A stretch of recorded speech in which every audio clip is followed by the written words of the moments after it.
Savez-vous comment être systématiquement heureux? Je n'avais pas de réponse à cette question pour des années, mais maintenant je l'ai et je voudrais la partager avec vous.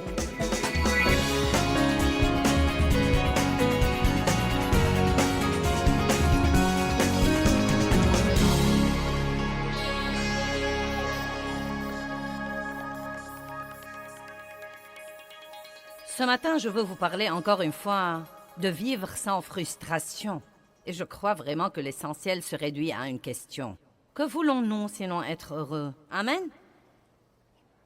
N'est-ce pas vraiment ce que vous voulez? Même les autres choses que vous croyez que vous les voulez parce que vous croyez qu'elles vous rendront heureux. Ou, vous savez, si vous aviez plus d'argent ou une meilleure maison, vous seriez heureux. Si votre conjoint était sauvé, vous seriez heureux. Si vous étiez marié ou si vous n'étiez pas marié, vous seriez heureux. Et donc, toutes les choses que nous croyons que nous voulons. L'essentiel de ce que nous voulons tous est que nous voulons nous lever et être vraiment heureux. Et jouir du jour et ne pas être malheureux et ne pas être frustré. Et déçu et découragé et tout ce genre de rebut. Et donc, il y a un moyen de vivre le genre de vie que nous voulons. Jésus est mort pour nous donner exactement ce genre de vie. Dans Jean chapitre 10, verset 10, il dit « Le voleur ne vient que pour voler, tuer et détruire, mais je suis venu afin que vous ayez la vie et que vous en jouissiez et que vous l'ayez abondamment, complètement, jusqu'au débordement. » Nous devons apprendre à abandonner et à jouir de la vie que nous avons. Maintenant, j'ai fini la session la nuit dernière en encourageant les gens à prendre la décision d'aimer leur vie, d'arrêter de vouloir la vie de quelqu'un d'autre et d'aimer leur vie. Et donc, comme je vous parle ce matin d'abandonner, de vous décharger de vos soucis, de ne pas essayer de diriger votre vie, d'entrer dans le repos de Dieu, quelle que soit la terminologie dont vous voulez l'appeler, d'abandonner et d'apprendre à jouir de la vie. Je veux que vous appreniez à jouir de votre vie. Tant que vous n'accepterez pas votre vie et que vous n'arrêterez de vouloir la vie de quelqu'un d'autre, vous ne pourrez jamais jouir de votre vie. Et croyez-moi, ce n'est pas mieux ailleurs. Quel que soit ce que vous regardez et que vous croyez que vous le voulez, il va y avoir des défis qui viennent avec lui aussi. Mais allons à Jean chapitre 15. Nous allons étudier ensemble les merveilleuses choses que Jésus dit sur la manière dont nous pourrons finalement jouir de la vie. Nous allons regarder d'abord Jean 15, verset 11. C'est en fait... Ensuite, nous allons revenir au verset 1, mais... Jésus nous dit « Je vous ai dit ces choses pour que ma joie soit en vous et pour que votre joie soit complète et parfaite et abondante et débordante. » Que tout le monde dise, Jésus veut que je sois vraiment heureux. Vous voyez, non pas un petit peu, mais vraiment heureux. Non, mais il dit, je suis venu afin que vous ayez la vie et que vous l'ayez abondamment. Cela veut dire le débordement. Plus que ce dont vous avez besoin pour vous débrouiller. Il dit, je vous ai dit ces choses. Et nous allons revenir dans une minute et découvrir quelles sont ces choses qu'il nous a dites. Pourquoi nous dit-il ce qu'il nous dit? Afin que ma joie soit en vous et que votre joie soit complète et parfaite et débordante. Je crois que si nous avons assez de joie, elle jaillira de nous et atteindra quelqu'un d'autre. Et ensuite, quelqu'un d'autre voudrait avoir ce que nous avons. Croyez-vous vraiment qu'un chrétien triste, un chrétien fâché, un chrétien déprimé, un chrétien découragé, un chrétien frustré ou un chrétien exaspéré sera un bon témoin pour inviter les gens à venir au royaume? Bien sûr que non. Nous devons incarner ce que veut le monde. Ils veulent être heureux. Ils veulent avoir la paix. Ils veulent se lever et ce n'est vraiment pas les choses qu'ils veulent. Ce qu'ils veulent vraiment, c'est d'être heureux. Et donc, si nous pouvons juste être heureux, nous serons un panneau d'affichage ambulant pour le christianisme, parce que si vous êtes stable et que vous vous y prenez dans la vie avec ce plaisir paisible, les gens vous demanderont ce que vous avez qui vous permet de vivre comme ça. Et la porte sera grande ouverte pour leur parler. Donc je crois que nous devons faire de la stabilité et de l'expression de joie, non pas un faux truc, mais une expression de vraie joie. Nous devons en faire une priorité dans nos vies. Il y a toujours quelque chose qui vous fera froncer les sourcils tous les jours, si c'est ce que vous voulez faire, mais ça ne va pas améliorer votre vie. Maintenant, quel que soit ce que vous croyez que vous voulez, ce que vous croyez qu'il vous rendra heureux, je ne veux pas vous décourager, mais ce n'est pas ce que vous voulez vraiment.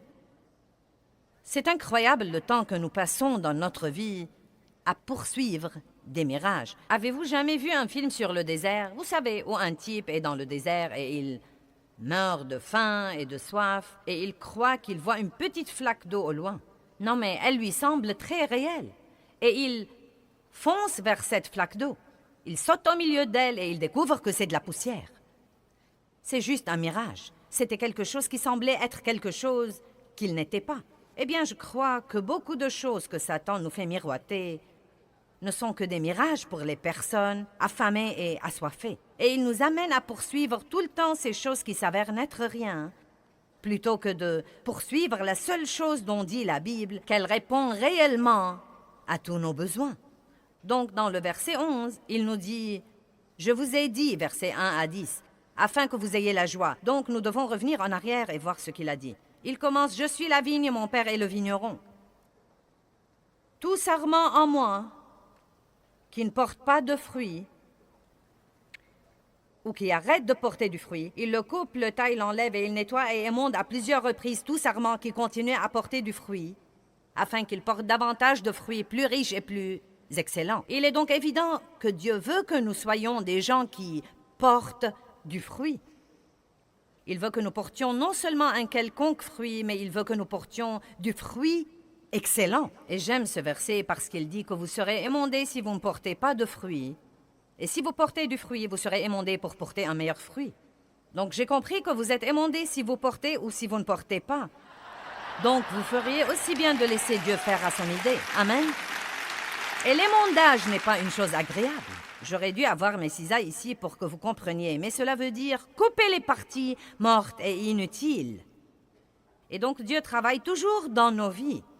Il coupe les trucs morts et inutiles qui nous vident complètement de la vraie vie. Si vous voulez un jour émonder un arbre, vous coupez les trucs qui sont morts, ou bien vous coupez les trucs qui sont fanés ou flétris, ou bien vous coupez les trucs inutiles, et parfois ces trucs inutiles sont des trucs mignons. Je me rappelle un arbre que nous avions dans notre jardin et qui était ravissant. Mais chaque année, nous avions au bas du tronc de cet arbre toutes ces petites choses qui poussaient et qui ressemblaient à de petits arbres. Et elles étaient très mignonnes. Elles étaient très mignonnes, de petites branches mignonnes qui sortaient du tronc de l'arbre. Mais quand quelqu'un venait émonder nos arbres, il coupait toujours ces petites choses mignonnes parce qu'ils étaient en réalité des branches parasites. Elles ne servaient vraiment à rien. Elles étaient juste là, elles étaient mignonnes et elles vidaient l'arbre de sa vie et empêchaient les vraies branches d'avoir tout ce dont elles avaient besoin. Et donc certains d'entre vous ont quelques branches parasites qui traînent dans votre vie et qui vous vident continuellement de la vie. Et si vous le lui permettez, Jésus viendra émonder ces trucs. C'est tous ces trucs que vous essayez de faire qui ne vous avancent en rien et ne vous servent à rien, ou ces choses que vous croyez que vous devez avoir pour être heureux, et vous êtes frustrés parce que Dieu ne vous les donne pas, et vous réprimandez le diable car vous savez qu'il vous entrave. Et la vérité est que Dieu ne vous donne pas ce que vous demandez, parce qu'il sait déjà que ce n'est pas ce que vous voulez, et vous êtes le seul à ne pas le savoir. Vous devez donc vous fier à Dieu qui fera pour vous ce qu'il y a de mieux. Allez, que quelqu'un loue Dieu.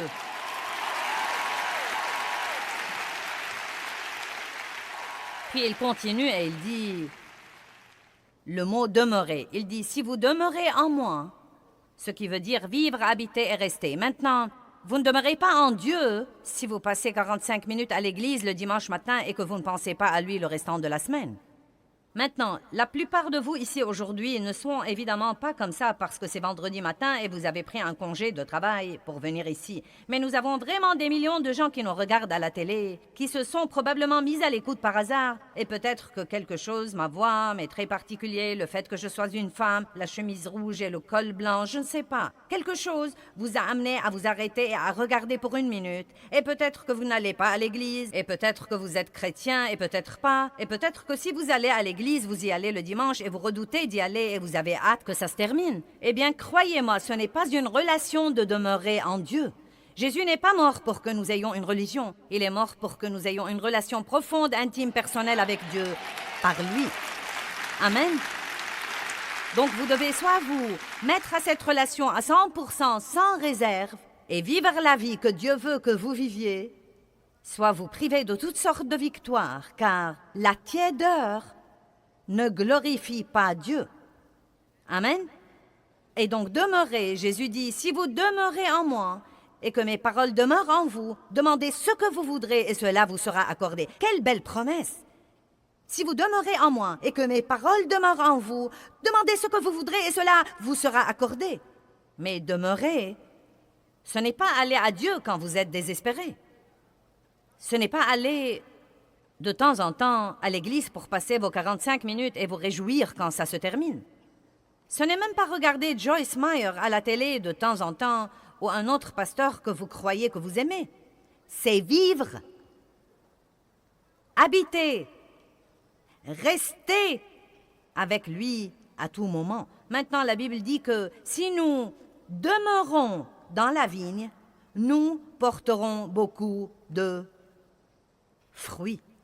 Beaucoup de fruits. Maintenant, voilà une illustration que Dieu m'avait donnée il y a longtemps. Et vous savez, nous l'avons un peu embellie pour vous, mais à l'époque où je l'ai d'abord faite, je suis allée chercher quelques branches. Et si vous allez couper la branche d'un arbre quelconque, la vie pour les branches qui est nous vient de la vigne ou du tronc. Et tout ce que la branche doit vraiment faire, c'est de s'accrocher là, et la vigne lui fournit tout le reste. Elle s'accroche là et reçoit. Merci Jésus. Alléluia. Dieu aide-moi. Fortifie-moi Seigneur.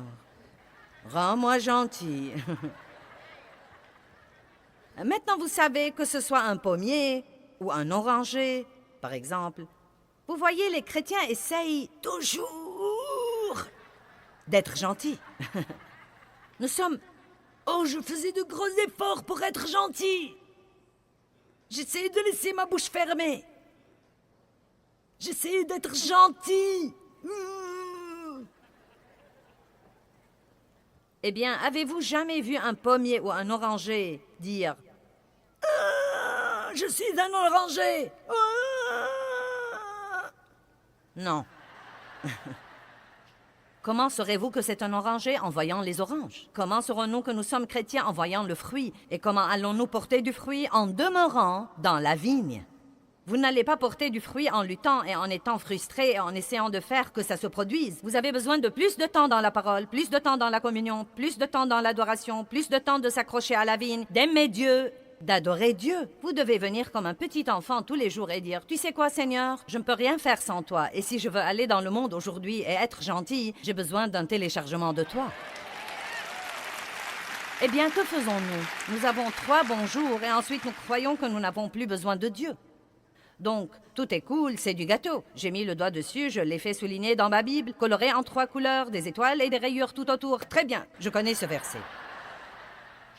Vous ne croyez donc pas que vous devez passer du temps avec Dieu? Eh bien, chaque jour où la branche est loin de la vigne, vous savez, le premier jour, ça va, pas de problème. Vous avez bonne mine. Ouh! Le 2e jour, personne ne peut dire vous avez toujours bonne mine. Le 3e jour, vous êtes un peu fané ici, mais... Vous savez, ce n'est toujours pas trop mauvais. Ensuite, nous devenons un peu croquants sur les bords. Vous voyez? Vous savez, un peu croquant. Mince alors. Le 5e jour, il n'y a qu'un petit truc vert là. Tout le reste s'est dégradé et il n'y a plus qu'une petite chose que nous pouvons faire. Et le 6e jour, vous êtes un vrai gâchis.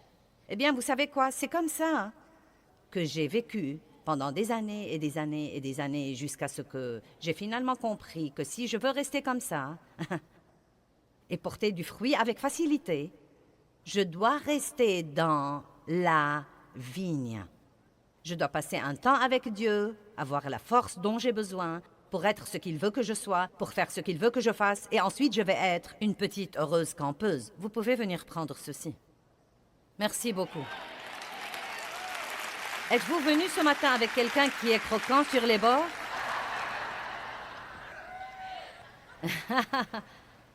Cet homme là-bas a des ennuis. Il a dit oui et il a montré sa femme du doigt. Oh, c'est lui! Elle est venue avec lui. Eh bien, Dieu merci pour votre franchise.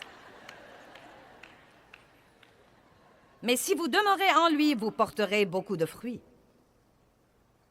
Si vous demeurez en lui, vous pourrez avoir la joie. Tout commence par lui. Maintenant, Romains 11, 17. Allons là. Peut-être que vous devez abandonner certaines de ces petites branches parasites dans votre vie qui vous volent votre temps, qui vous empêchent d'avoir le temps que vous devez passer avec Dieu. Amen. Qui peut penser à quelque chose en ce moment dont vous pouvez dire « Oui, c'est une branche parasite dans ma vie ». Romains 11, 17 nous dit quelque chose sur un petit processus qui s'appelle la greffe. Et je veux vous expliquer ce que c'est parce que je crois que c'est un beau principe. Mais si quelques-unes des branches ont été coupées, tandis que toi, olivier sauvage, tu as été greffé parmi les branches restantes pour partager la richesse de la racine et de la sève de l'olivier. Et ensuite, il dit quelques autres choses, mais ce qu'il dit, c'est que les Juifs étaient comme les branches naturelles, mais à cause de l'incroyance, certains ont été coupés. Et ensuite, Dieu a pris les païens et il les a greffés pour qu'ils puissent partager la richesse et la sève de l'olivier. Il y a en fait un processus qui s'appelle la greffe. Et si vous êtes des botanistes, je crois que ce sont les gens qui s'occupent des arbres et des plantes. Vous comprendrez ça, mais je n'avais pas la moindre idée de ce que c'était. Donc, quand je l'ai étudié, c'était passionnant pour moi, car si vous avez une plante qui meurt, et c'est le cas de la plupart des gens, fanée et mourante et à peine survivant de jour en jour, vous pouvez en fait aller à une plante saine et vous pouvez faire une entaille dans cette plante. Vous devez faire une entaille ou une ouverture dans la vigne ou le tronc et vous pouvez insérer cette petite...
partie morte ou cette partie presque morte et la rafistoler et lui donner un bon système de support. Et si elle reste là, la vie de la vigne sera injectée dans cette branche malade et dans quelque temps, elle sera saine et rétablie.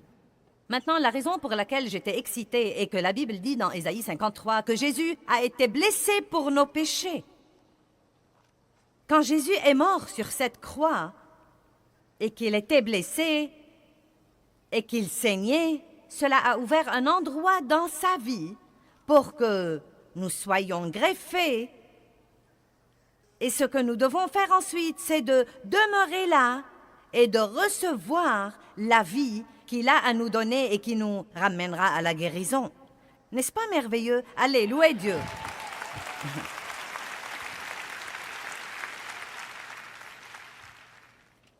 Je veux donc m'arrêter là pour un instant avant de parler d'autre chose aujourd'hui.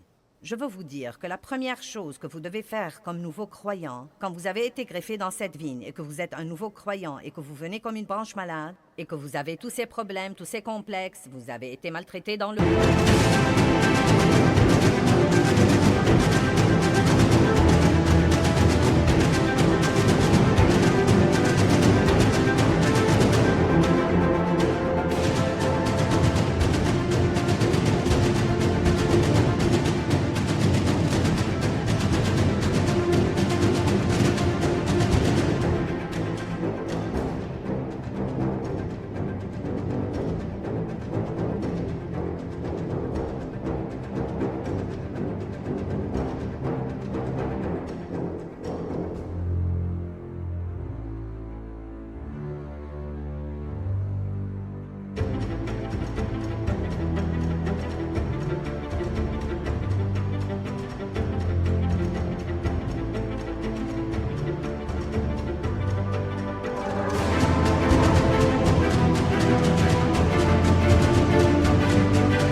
avez été gâché, vous avez fait beaucoup de choses mauvaises, beaucoup de mauvaises choses vous sont arrivées, vous avez de mauvaises idées maintenant, beaucoup de mauvaises attitudes, vous avez besoin de beaucoup de guérison.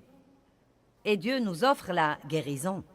Et je crois qu'une des erreurs que fait le christianisme en général, et les enseignants chrétiens et les leaders chrétiens et les leaders dans l'Église, c'est que les gens viennent à l'Église et tout de suite nous voulons leur donner quelque chose à faire.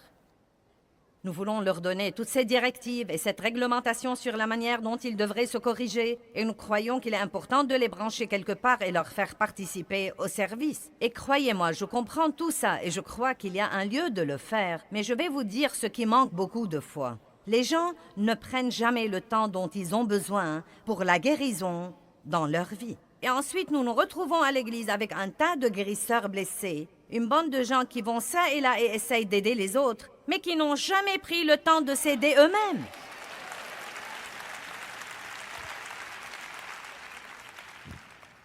Vous voyez, je me lasse tellement d'essayer de m'occuper, par exemple, de chrétiens qui manquent d'assurance. Essayez de travailler avec des gens dans le monde chrétien qui sont susceptibles et facilement offensés et blessés à tout bout de champ. Et si vous faites un petit commentaire qui les blesse et qui ne leur plaît pas, ils se fâchent pour 3 ou 4 semaines. Vous savez quoi? Vous savez, c'est le résultat de quoi? C'est le résultat de quelqu'un qui n'a jamais pris le temps d'être guéri lui-même de l'intérieur, et maintenant il est dans le corps de Christ et il essaye de fonctionner et d'avoir un ministère et de faire ceci et cela. Et il devient vraiment un problème parce que il n'a jamais pris le temps de décharger ses propres problèmes. Et je vais juste vous dire que si vous luttez, ce que vous devez peut-être faire, c'est de prendre une année de congé de tout ce que vous croyez que vous devez faire et vous devez juste vous accrocher à la vigne. Vous devez juste dire « je vais prendre une année pour m'accrocher ». Et les gens n'aiment pas que vous leur dites ça parce que ça leur fait croire que vous ne faites rien. Mais dites juste « tout ce que je fais fait empirer ma situation de toute façon. Et donc, excusez-moi, je vais prendre une année pour m'accrocher à la vigne parce que je n'ai rien à donner avant de me guérir et de me rétablir de l'intérieur. » Amen. Le tout premier public, et je veux dire par public que j'ai donné des études de Bible à la maison pour quelques années. Mais le tout premier message public dans ma vie que j'ai donné en chair, j'étais toute excitée. J'avais commencé un ministère de femmes dans une église à laquelle j'avais commencé à aller dans ma ville. Et j'ai senti que ça allait être le commencement de quelque chose que Dieu pourrait vraiment utiliser et de quelque chose de grand. Et j'ai prié pour savoir ce que je devais prêcher dans ce premier enseignement ce jour-là. Et Dieu m'a dit, je veux que tu dises à mon peuple que je les aime. Et le premier livre que j'avais écrit était un livre intitulé « Dites-leur que je les aime ». Quand Dieu m'a dit qu'il voulait que j'aille là pour mon premier grand début public comme étant la femme de l'heure, cela m'a plutôt exaspéré que Dieu veuille que j'aille dire aux gens qu'il les aimait. Je me disais, eh bien, tu sais, c'est une leçon d'école du dimanche. Je ne veux pas juste aller leur dire que tu les aimes. Donne-moi quelque chose de substantiel. Donne-moi quelque chose de riche. Je veux quelque chose de substantiel et riche, une révélation à télécharger aux gens. Et il m'a dit simplement dans mon cœur, non, les gens ne savent pas que je les aime. S'ils le savaient, ils auraient agi différemment. Pourquoi est-ce que nous manquons d'assurance? Parce que nous n'avons pas de révélation sur l'amour de Dieu pour nous. Nous ne comprenons pas la justice. Nous ne comprenons pas qui nous sommes en Christ. Donc nous laissons ce que nous disent les autres nous dicter notre valeur. Et c'est parce que nous n'avons jamais pris le temps de nous immerger dans la parole de Dieu assez longtemps pour laisser ce que nous lisons passer de notre tête à notre cœur et devenir pour nous une révélation qui changera nos vies. Je suis là pour vous dire aujourd'hui que vous ne devez pas mener une vie pleine de crainte. Vous ne devez pas mener votre vie en vous souciant excessivement de ce que pensent les autres. Vous ne devez pas passer une mauvaise semaine parce que quelqu'un n'a pas aimé votre coiffure. Vous ne devez pas déprimer parce que quelqu'un ne vous a pas apprécié ou ne vous a pas remercié. Vous ne devez même pas passer une mauvaise semaine parce que vous vous êtes levé après avoir projeté d'être saint et vous avez tout raté après votre sortie du lit. Si vous savez que vous êtes en Christ et si vous comprenez l'amour inconditionnel de Dieu, Non mais vous l'avez, vous l'avez, vous l'avez, vous l'avez. Je ne veux pas dire que c'était un petit enseignement que vous avez écouté, mais vous l'avez. Il est certainement au-dedans de vous. Vous êtes enraciné et fondé dans l'amour de Dieu. Non mais personne ne peut vous l'enlever. Vous devenez une personne différente.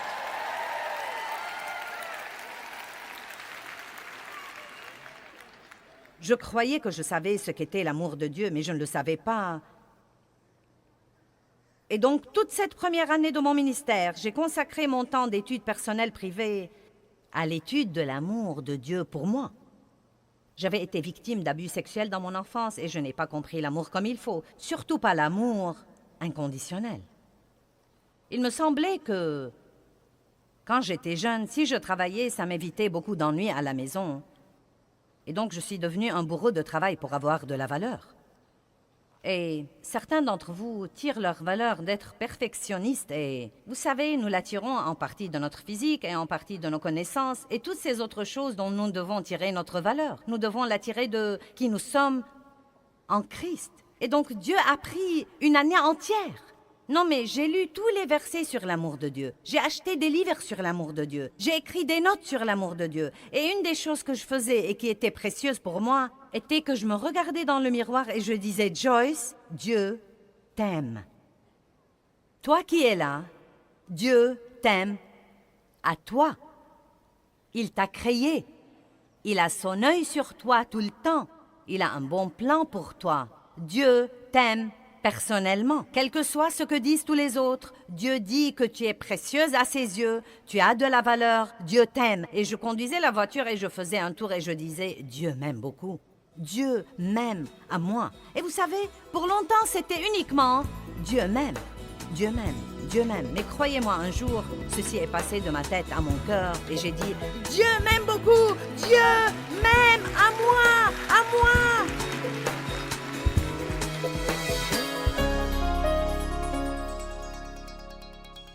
Eh bien, je veux personnellement vous encourager à être heureux de qui vous êtes. Comprenez que Dieu a fait de vous quelqu'un de spécial et célébrez-vous.